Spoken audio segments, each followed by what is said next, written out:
Todo mundo é bom em alguma coisa, né? Mas você já pensou ser um dos melhores do planeta em um esporte e isso não ser o suficiente?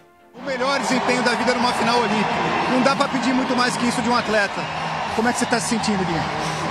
Eu não sei o que aconteceu ainda. Eu queria muito a medalha, eu queria muito ganhar. Eu tentei de tudo. Eu queria a medalha, eu trabalhei muito por essa medalha. Eu sei que é o melhor resultado do Brasil, acho que o melhor foi nos primeiros jogos há 24 anos, eu não tinha nem nascido. Eu corro para ganhar e eu tô decepcionado com o meu resultado. E hoje vamos conhecer algumas dessas histórias de profissionais incríveis que não conseguiram colocar uma medalha no peito. Eu sou Marcos Hoffman, esse aqui é o Visão de Jogo, e vamos debater um pouco aqui o nível absurdo de exigência de um atleta olímpico.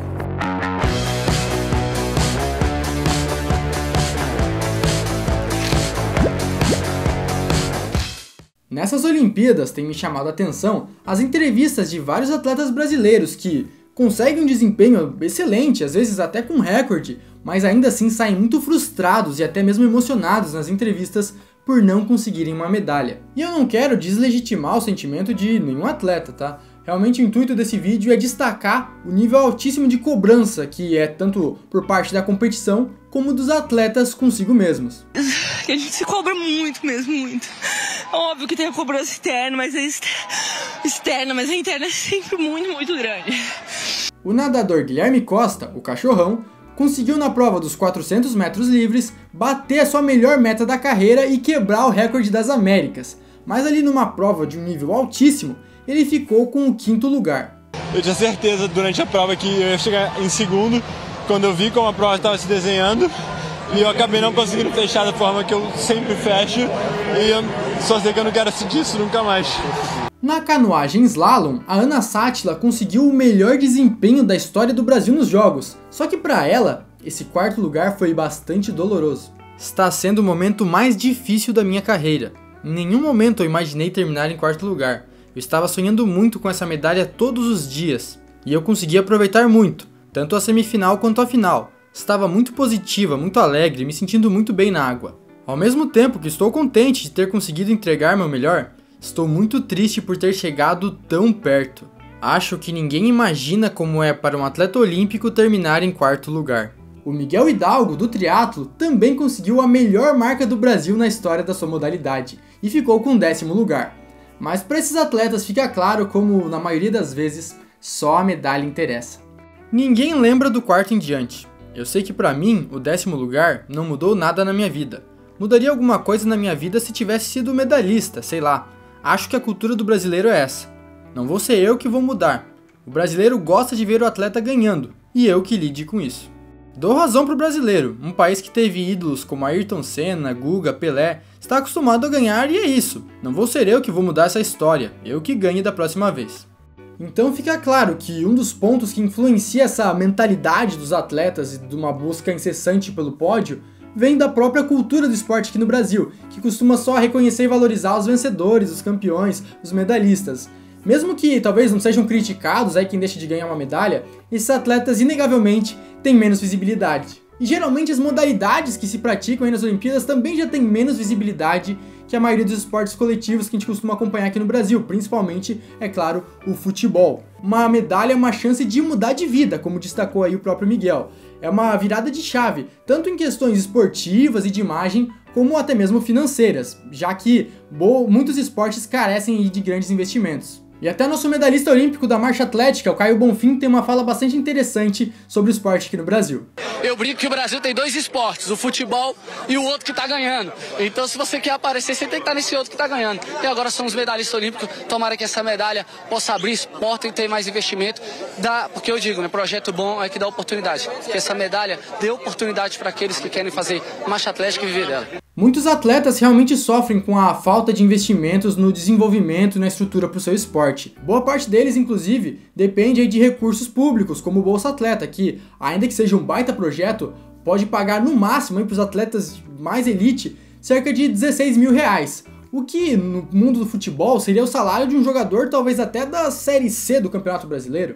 Deixando claro aqui que o futebol não é um vilão, mas sim um espelho para que outras modalidades também tenham esse mesmo nível de reconhecimento. Mas trazendo uma perspectiva um pouco mais otimista, tem atletas que acreditam que mesmo sem uma medalha, é possível ter aí uma projeção de imagem que ajude seu esporte. O Gustavo Balalouca do BMX ficou bastante conhecido nessas Olimpíadas e acredita que pode conseguir coisas melhores para o seu esporte. Ter alguém disputando medalha em grandes eventos pode ajudar o país a ter mais espaço de prática e a partir daí ter mais atletas e ter mais gente competindo que seja brasileira.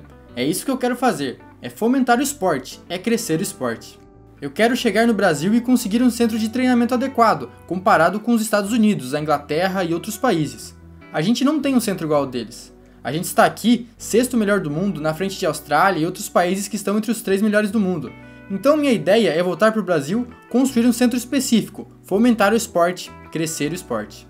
Mas um ponto que é fundamental a gente discutir aqui é a pressão em cima desses atletas, porque eles trabalham muito, né, treinam pra caramba, com todas as dificuldades aí estruturais e financeiras, se dedicam por anos visando, né, um momento aí de destaque máximo que são os Jogos Olímpicos. Então eles têm ali um espaço muito curto de tempo para se provar depois de tudo que eles trabalharam e desempenharam ao longo dos anos. Tudo isso vai construindo para que seja o suficiente, e às vezes não é suficiente, mesmo com todo esse trabalho, com toda a dedicação. E quando falam que é uma vida por um dia, é verdade, porque a gente abdica de tanta coisa para chegar até aqui. E quando a gente conquista isso, traz a medalha, é campeã olímpica, faz tudo isso valer a pena. Abrir mão de tudo que eu abri, valeu muito a pena. E além disso, a maioria dos atletas aí que a gente vê são de modalidades individuais. Então a responsabilidade acaba caindo apenas em cima do próprio atleta, daquela pessoa. Em modalidades coletivas, a responsabilidade e a pressão se dilui entre todos os atletas, entre todos os jogadores. Agora, quando você está jogando ali sozinho, disputando essa modalidade, né? Não somos nós que erramos, nós que falhamos, nós que perdemos. Sou eu que errei, eu que falhei, eu que poderia ter ido melhor. Então isso pode ser muito forte na cabeça ali do atleta, né? Então, resumindo de uma maneira geral, são atletas que competem em modalidades de menor visibilidade e investimento, que trabalham exaustivamente por anos, visando seu grande momento de destaque em uma competição de tiro curto que pode definir o seu futuro. É realmente uma pressão muito grande e você tem que ter aí um psicológico bastante forte para saber lidar com tudo isso. Você está disposto a todo esse sofrimento de passar por um novo ciclo olímpico? Como é que está o Norin nesse momento? Eu vou passar, a gente passou todo esse tempo. Não estou dizendo que os atletas que se emocionam não sabem lidar com a pressão ou que são fracos por causa disso. Pelo contrário, eles são muito fortes de poder competir, né, dar o seu máximo e ainda tá ali para dar cara a tapa, responder, falar, né, com orgulho pelo seu país. E essas reações fortes deles, demonstrando emoção, também são uma prova do quão focados e determinados são todos esses atletas. Em muitos esportes você vê reclamações de falta de raça, falta de vontade, mas é impossível dizer isso dos atletas que estão ali realmente dando seu sangue e saindo muito emocionados, tanto para vibrar quanto para chorar pelo seu desempenho e pelo seu país. Que essa decepção toda simplesmente mostra quanto esforço eu faço eu coloco sempre o tênis de mesa no centro da minha vida. Todas as escolhas que eu faço na minha vida são pelo tênis de mesa. Eu moro longe da minha família há muitos anos. Todos os dias de dedicação, eu treino 7 dias por semana.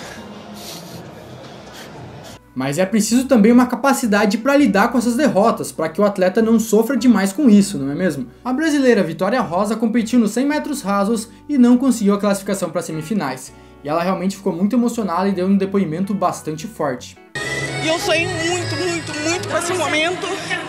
Várias vezes eu tive crise de ansiedade, não conseguia dormir, porque eu sonhei com uma final. E quando a gente não concretiza isso e não consegue realizar, eu acho que é mais frustrante pra gente. Eu acredito que é muito importante que os atletas de alto nível, de um modo geral, tenham um acompanhamento psicológico, justamente para ter um desempenho melhor, mas principalmente mais qualidade de vida. Mas o mundo do esporte também sempre oferece novas chances, e é possível escrever uma nova história. Nessas Olimpíadas, a judoca Rafaela Silva, que já foi ouro no Rio, sofreu muito por perder a medalha de bronze no individual, mas depois na disputa por equipes, foi ela que decidiu e conseguiu a medalha de bronze para o Brasil. Com certeza foi especial. Bati na trave, cheguei até a semifinal no individual. Deus colocou essa última luta na minha mão e eu consegui sair com essa vitória. E para quem saiu frustrado de Paris, é bom lembrar que Los Angeles está logo aí. O sentimento assim da hora é que tudo que eu tinha feito não valeu, mas depois analisando friamente, eu fiz uma prova muito boa, nadei por um tempo muito expressivo, que seria medalha em todas as outras Olimpíadas. E aqui não aconteceu, e isso é uma Olimpíada, a Olimpíada é assim. Então em Los Angeles a gente vai conseguir essa medalha de novo. E dentro de todo esse contexto de esportes olímpicos que eu falei aqui nesse vídeo, a gente, torcedor, também tem um papel importante, que é aí dar apoio e suporte para os nossos atletas, reconhecer todo o esforço, a dedicação e as grandes marcas que eles conseguem, independente de terem uma medalha ou não. Inclusive, eu vou estar deixando aqui na descrição do vídeo o Instagram de todos os atletas que eu citei aqui, para que vocês possam ir lá e, se caso se interessem, seguir eles, acompanhar a rotina deles e também mandar aí mensagens de apoio. E o mais importante, eu quero fazer um convite para você que está assistindo esse vídeo. Com certeza nessas Olimpíadas você acabou se encantando aí com algum esporte que não está habituado a assistir. Por que não continuar acompanhando além das Olimpíadas? Continuar acompanhando todo o ciclo desse esporte nos próximos 4 anos? Claro que todo mundo tem um tempo limitado aí, né, a vida cada vez mais corrida, mas eu acho que é possível a gente acompanhar alguns esportes diferentes que a gente não está acostumado. Não vamos depender apenas do que colocam aí pra gente com mais frequência na TV, vamos tentar descobrir novas modalidades e assim vamos estar ajudando o desenvolvimento do esporte brasileiro. Eu acho que é muito legal a gente torcer e também saber que tá, mesmo que com um pouquinho ali, fazendo alguma ajuda pros nossos atletas. O vídeo está se encerrando e eu te convido a comentar aqui embaixo por qual esporte você se apaixonou nessas Olimpíadas de Paris, tá certo? Espero que você tenha gostado do vídeo, se inscreva para continuar acompanhando Visão de Jogo e recomende esse vídeo para mais pessoas que podem gostar dele, tá certo? Até o próximo vídeo, um abraço!